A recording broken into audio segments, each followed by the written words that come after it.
Mapapanood ng muli sa isang serye sa Enrique Hill sa susunod na taon. Bukod sa pagiging pangunahing bida, ay magsisilbing producer din ng binata ng bagong proyekto. The one I am doing next is going to be a TV series. I think it's also nice to create a little bit more. I think more of being an artist. I think it is also exciting on my end.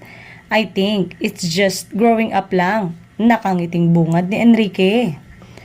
Para sa aktor ay producer ay talagang kaabang-abang ang bagong serye lalo pat sa ibang bansa nakatakdang kunan ang mga eksena nito.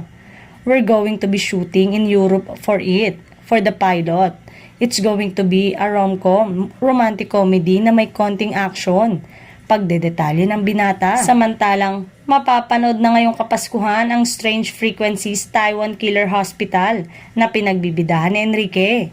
Isa ito sa mga pelikulang kalahok sa Metro Manila Film Festival 2024. Co-producer si Enrique nina Eric Mati at Dondon Monteverde ng naturang horror film.